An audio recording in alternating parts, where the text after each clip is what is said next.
에베소서 2장 1절부터 7절까지 말씀입니다. 그는 허물과 죄로 죽었던 너희를 살리셨도다. 그때의 너희는 그 가운데서 행하여 이 세상 풍조를 따르고 공중의 권세 잡은 자를 따랐으니 곧 지금 불순종의 아들들 가운데 역사하는 영이라. 전에도 우리는 다 그 가운데서 우리 육체의 욕심을 따라 지내며 육체와 마음에 원하는 것을 하여 다른 이들과 같이 본질상 진노의 자녀였더니 긍휼이 풍성하신 하나님이 우리를 사랑하신 그 큰 사랑을 인하여 허물로 죽은 우리를 그리스도와 함께 살리셨고 너희는 은혜로 구원을 받은 것이라. 또 함께 일으키사 그리스도 예수 안에서 함께 하늘에 앉히시니 이는 그리스도 안에서 우리에게 자비하심으로써 그 은혜의 지극히 풍성함을 오는 여러 세대에 나타내려 하심이라. 아멘. 오늘 에베소서 2장 1절부터 7절까지 말씀을 통해서 살리셨도다 라는 제목으로 하나님 말씀을 증거하겠습니다. 지난주에 우리는 2장 1절 말씀을 통해서 허물과 죄로 죽었다라는 말씀을 들었습니다. 여기서 죽었다, 허물과 죄로 죽었다는 것은 하나님과 단절된 상태를 이야기합니다. 이 세상 모든 것을 하나님이 창조하셨습니다. 그렇다면 우리를 만드시며 우리에게 생명을 주신 분도 하나님이십니다. 그러므로 우리는 생명의 근원자, 생명의 창조자와 항상 연결되어 있어야 합니다.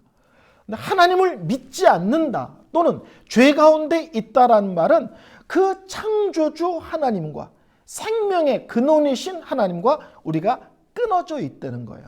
단절되어 있다. 이것을 흔히 영적으로 죽었다 이렇게 표현을 합니다. 영적으로 죽은 사람들의 특징이 뭐냐면 하나님에 대하여 자기 스스로 알 수가 없습니다. 믿을 수가 없습니다. 지가 아무리 노력하고 몸부림쳐도 하나님을 자기 스스로 깨달을 수 없습니다. 왜? 영적으로 죽었기 때문에 하나님에 대하여, 영원한 것에 대하여, 영적인 것에 대하여 이해하지 못합니다. 그리고 그 다음에 오늘 본문은 그 영적으로 죽은 사람의 또 다른 특징들을 구체적으로 설명해 나갑니다. 근데 재밌는 것은 하나님과 단절되어 영적으로 죽은 사람들이 하나님이 미워하는 것, 하나님이 싫어하는 것에 대해서는 열심히 되는 거예요. 살아서 펄펄 뛴다는 거예요. 재밌죠? 하나님을 향해서는 죽었는데 하나님이 싫어하는 것은 열심히 되는 거예요. 하나님이 싫어하는 것에서는 살아서 막 펄떡펄떡 뛴다는 거예요. 그래서 오늘 성경 본문은 세 가지로 따랐다는 말을 하고 있습니다. 첫 번째는 이 세상 풍조를 따르고, 두 번째는 공중권세 잡은 자를 따르고, 세 번째는 육체의 욕심을 따르고, 이렇게 세 가지를 따르고로 설명합니다. 자, 1절부터 3절까지 제가 다시 한번 천천히 읽겠습니다. 그는 허물과 죄로 죽었던 너희를 살리셨도다. 그때 너희는 그 가운데 생하여 이 세상의 풍조를 따르고 공중의 권세 잡은 자를 따랐으니 곧 지금 불순종의 아들들 가운데 역사하는 영이라. 전에는 우리도 다 그 가운데서 우리 육체의 욕심을 따라 지내며 육체와 마음이 원하는 것을 하여 다른 이들과 같이 본질상 진노의 자녀이었더니. 오늘 본문에 우리가 동그라미 칠 게 참 많았습니다. 지난주 말씀드렸던 죽었다. 두 번째는 세계에 따랐다는 말입니다. 첫 번째, 하나님을 알지 못하는 자, 하나님을 믿지 않는 자, 하나님과 단절된 사람들은 어디에 열심이냐? 세상 풍조를 따르고 세상 풍조를 따라 사는데 열심이라는 거예요. 여기서 세상이라는 거는 눈에 보이는 산, 바다, 강, 빌딩 이런 눈에 보이는 세상을 말하는 것이 아니라 세상의 가치관을 얘기합니다. 이 세상에 하나님을 알지 못하는 사람들이 중요하게 여기는 것, 거기에 아주 열심히 내는 거예요. 이 세상의 가치관을 따라가는 일에 시간도 돈도 자기들의 모든 것을 쓰는데 아까워하지 않는 부분에 열심 내는 인생을 산다는 겁니다. 이 세상의 특징이 뭡니까? 가장 대표적인 것이 물질주의적인 것이죠. 세상은 점점 반윤리적인 것들로 자꾸 흘러가죠. 정상적인 사람의 상식으로는 이해할 수 없는 일들이 자꾸 벌어지고 그것이 이상하게 여겨지지 않는 희한한 세상을 우리는 살고 있습니다. 또 이 시대의 특징 중에 하나는 겉을 중요하게 여기잖아요. 그래서 어떤 면에서는 이 시대에, 오늘의 시대에 사람들이 가장 빠져 있는 게 뭘까? 하나는 돈, 하나는 외모. 뭐 이런 거 아닌가요? 그래서 하나님을 알지 못하는 사람들은 이 세상의 가치관을 따라가고 그것이 참 기쁨이고 그것이 참 행복이고 그걸 따라가지 않으면 큰일 나는 것처럼 여긴다는 거예요. 어떤 사람은 꼭 명품을 입어야만 자기는 사람답다라고 생각하는 사람이 있어요. 그렇죠? 제가 가장 이해하지 못하는 것은 명품백을 드는데 그 안에 돈이 5만 원, 10만 원밖에 없는 사람이 제가 이해가 안 돼요. 5만 원짜리, 10만 원짜리 가방을 들고 그 안에다가 500만 원을 넣고 다니는 게 더 나을 것 같은데. 그렇죠? 왜? 보이는 게 너무 중요하잖아요. 가끔 명품백을 들었는데 옷하고 신발은 명품이 아니면 이게 앞뒤가 안 맞는데 명품이려면 다 명품이어야 되는데 이런 생각 안 해보셨나요? 더 슬픈 것은 명품이라는데 알고 봤더니 가짜야. 그럼 더 슬프죠. 그래서 그런 거에 그렇게 연연하고 그런 게 없으면 슬프고 그런 게 없으면 나는 사람 같지 않다고 생각하는 것. 그게 실제로는 헛된 기쁨이고 헛된 행복이죠. 아닌가요? 제가 강남에 사는 분들과 8년 전인가 같이 유럽 여행을 같이 간 적이 있습니다.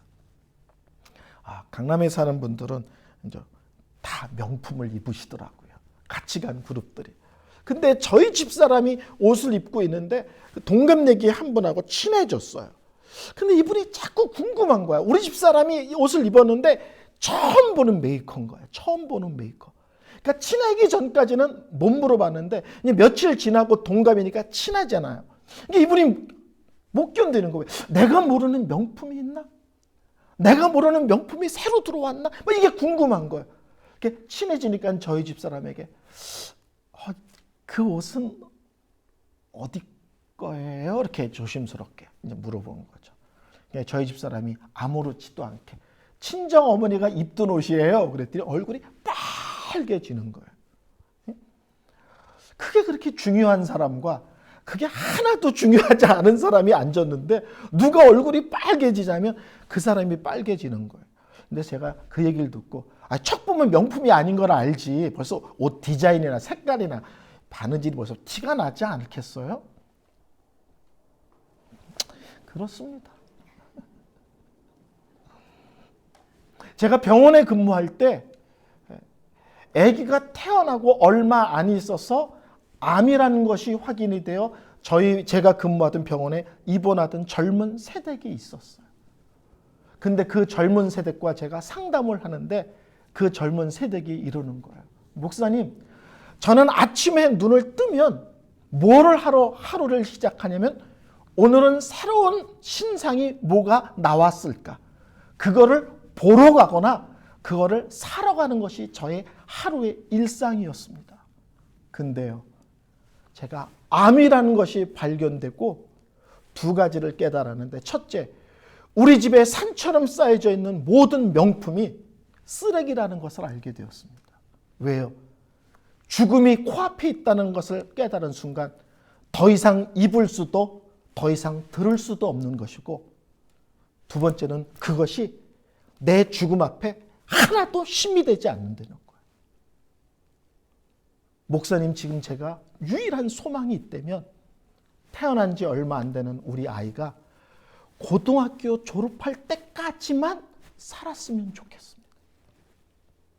집에 산처럼 쌓여져 있는 명품이 죽음 앞에서 쓰레기라는 것을 이제 깨달았다는 거예요. 내 인생의 결정적일 때 눈꼽만큼도 힘을 쓸 수 없는 것들이라는 것을 깨닫게 됐다는 거예요.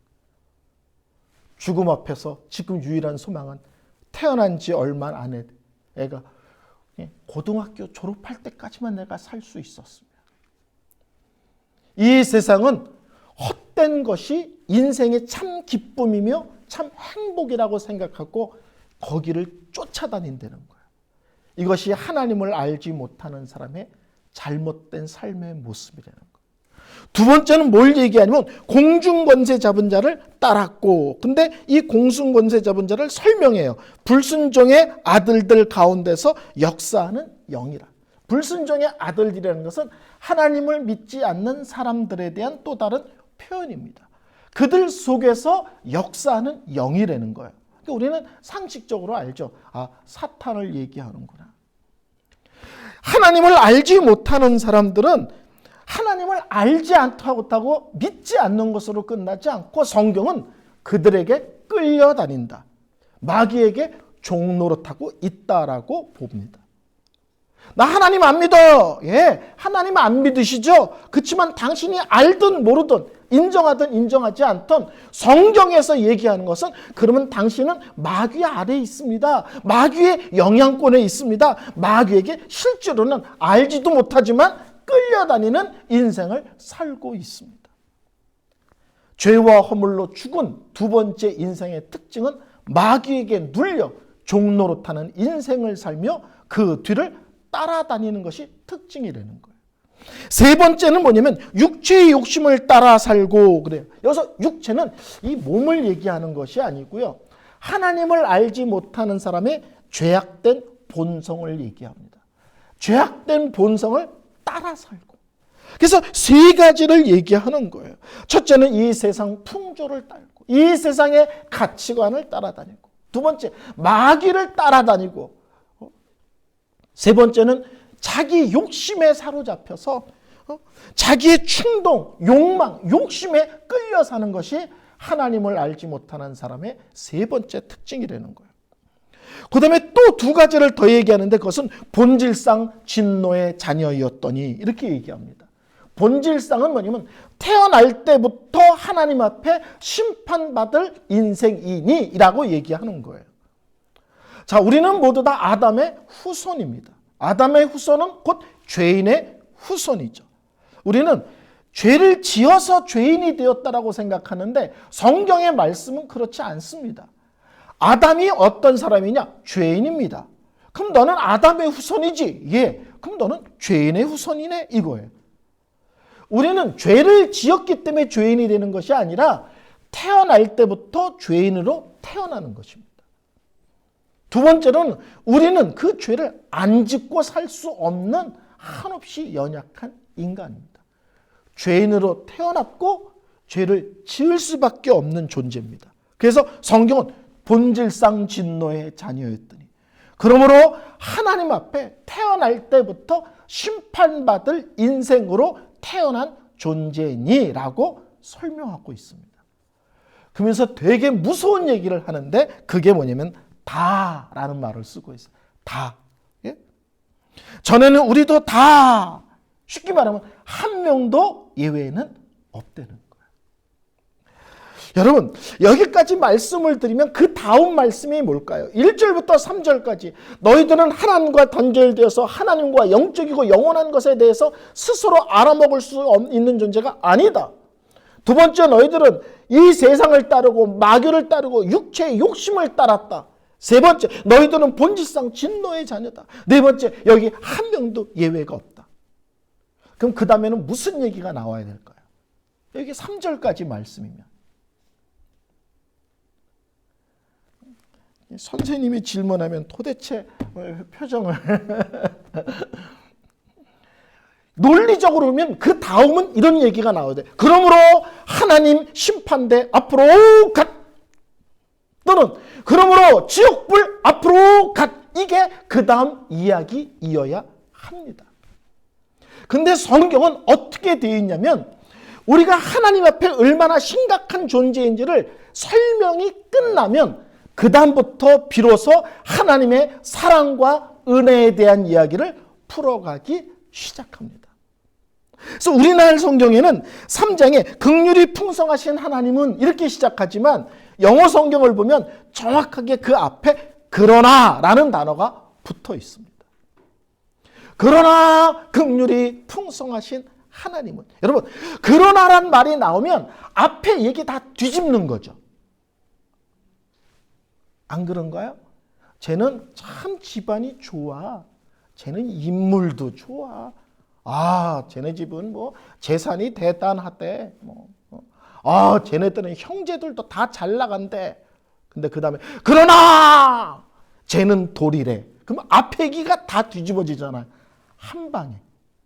그러니까는 2장 1절부터 3절까지 하나님 앞에 우리가 얼마나 심각한지를 쭉 설명한 다음에 그 다음 말씀이 그러므로 지옥으로 떨어져라고 말하지 않고 성경은 그러나 긍휼이 풍성하신 하나님은 그러면서 앞에 얘기를 한 번에 다 뒤집는 얘기들을 풀어나가기 시작합니다. 그래서 저는 이 그러나를 항상 이렇게 표현합니다. 위대한 그러나.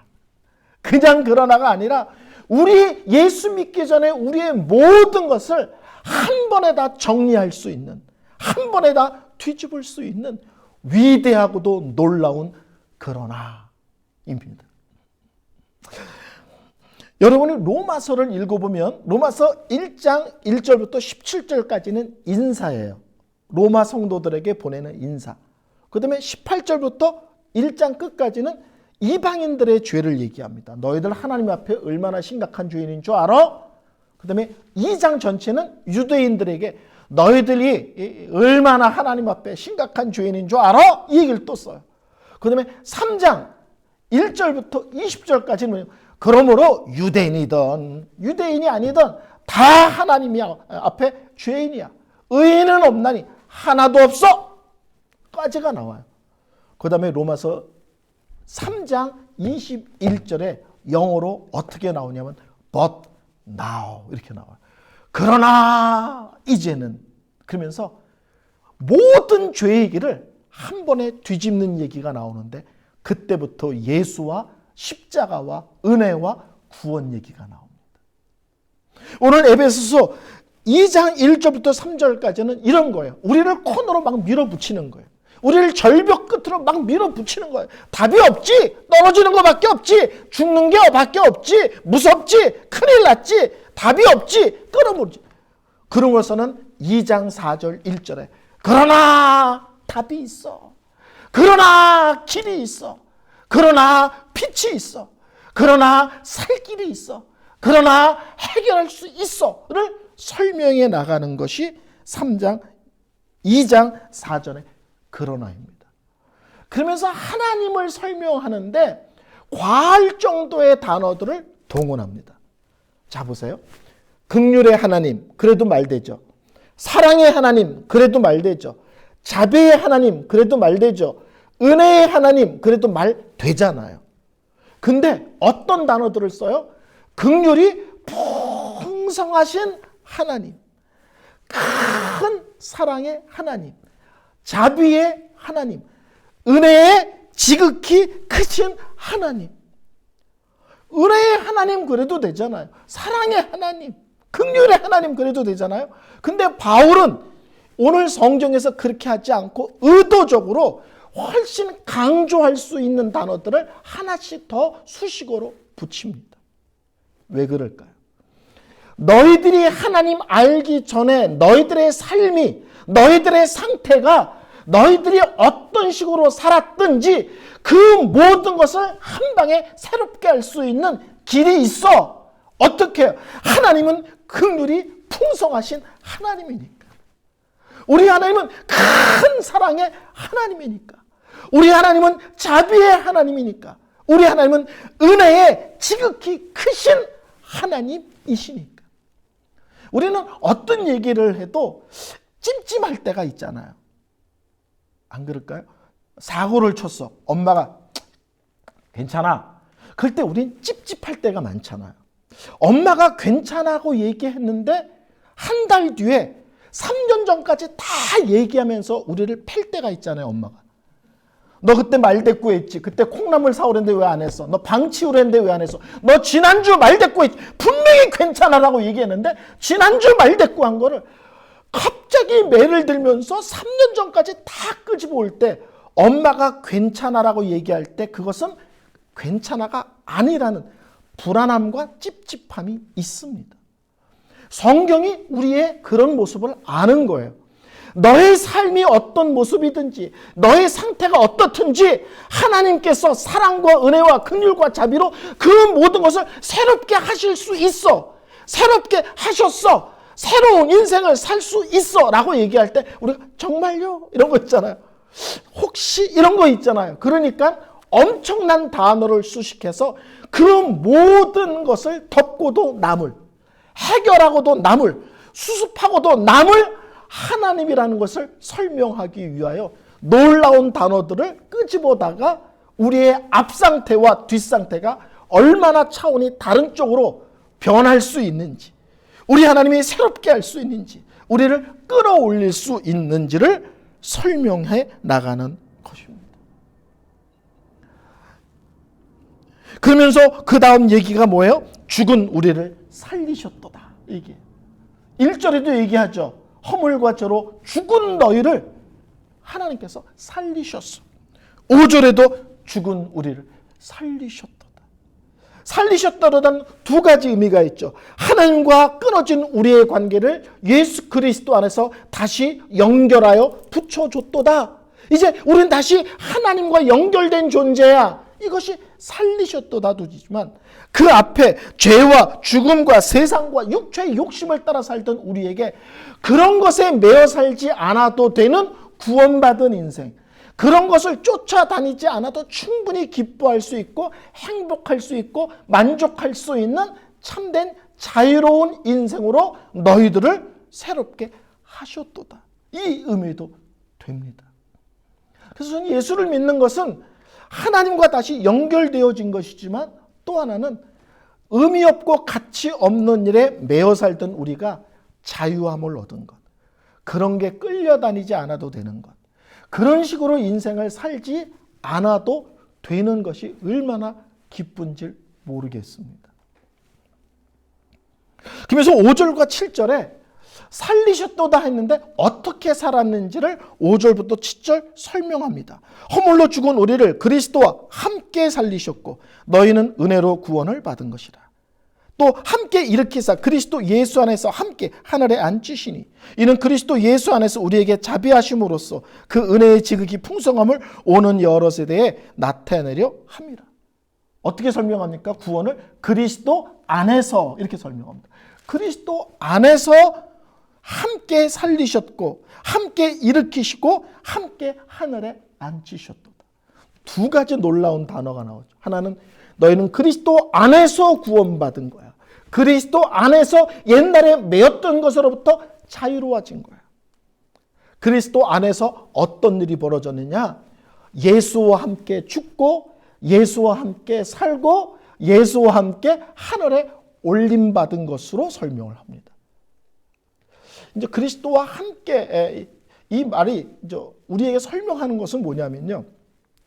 2000년 전에 예수께서 십자가에 달려 돌아가셨죠. 근데 하나님께서는 예수께서 십자가에 달려 돌아가실 때 우리도 예수와 함께 죽은 것으로 보는 거예요. 뭐에 대해서? 죄에 대해서. 예수가 부활하실 때 우리도 예수와 함께 부활하신 걸로 보시는 거예요. 예수님이 하늘로 올라가셨어요. 우리도 하늘로 올라간 걸로 보시는 거예요. 예수의 십자가와 부활과 승천 사건이 우리도 우리 안에서 일어난 걸로 하나님이 계산하시는 겁니다. 그래서 예수께서 십자가 달려 돌아갈 때 나도 그 안에서 죄와 함께 죽었고 예수께서 살아나실 때 나도 예수 그리스도 안에서 이제는 죄와 관계없는 새로운 피조물로 하나님의 자녀로 새롭게 살아났고 정말 재미있는 것은 예수님이 하늘로 올라가 하나님 우편에 앉아 계신데 우리도 함께 하늘에 앉아 있는 걸로 계산하세요. 이게 무슨 말인지 아시겠어요?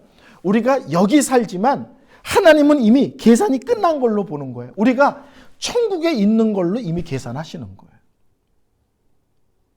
그래서 지난주에도 말했지만 우리는 죽은 다음에 천국을 가는 게 아니라 이 땅에서부터 천국 백성으로 살다가 천국을 향해 날마다 뚜벅뚜벅 걸어 들어가는 거지 죽어봐야 천국을 아는 게 아니라는 거예요.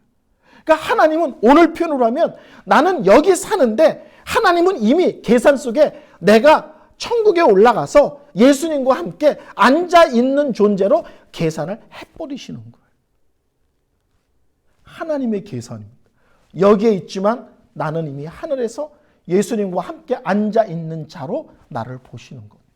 그러니까 우리의 천국과 우리의 영원한 삶이 당연하며 마땅하며 확실하다는 얘기를 풀어나가고 있는 것입니다.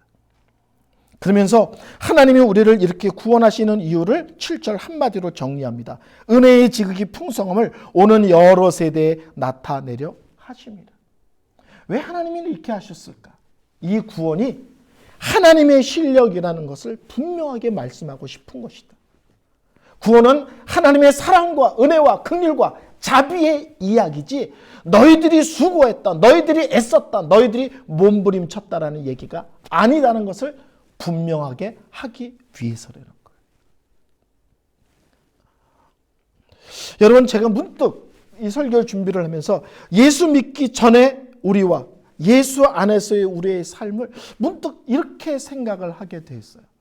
예수 믿기 전에 우리의 영적인 상태는 마치 추운 겨울에 발가 바뀌어진 상태에서 얼어 죽은 한없이 부끄럽고 또 불쌍한 인생이라면 예수 안에 있는 인생은 마치 벽난로가 피어 있고 맛있는 음식이 차려져 있고 온 가족이 하하하고 웃으면서 아주 사랑스럽게 음식을 나눈 그 따뜻한 느낌.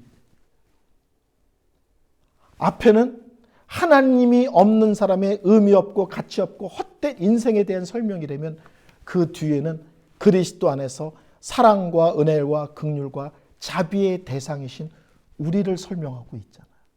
우리가 잘났다가 아니라 하나님이 그런 분이시고 그런 것들을 너희들이 받고 누리고 있는 존재라는 것을 설명하잖아요. 그래서 한없이 춥고 불쌍한 인생과 한없이 따뜻하며 부드럽고 그런 곳에 거하는 또 다른 인생의 비교처럼 제가 느껴졌습니다. 여러분, 이번 한 주 나는 어떤 존재인가를 새롭게 좀 다시 고백했으면 좋겠어요. 아, 나는 그리스도 안에서 참된 자유함을 얻은 존재구나.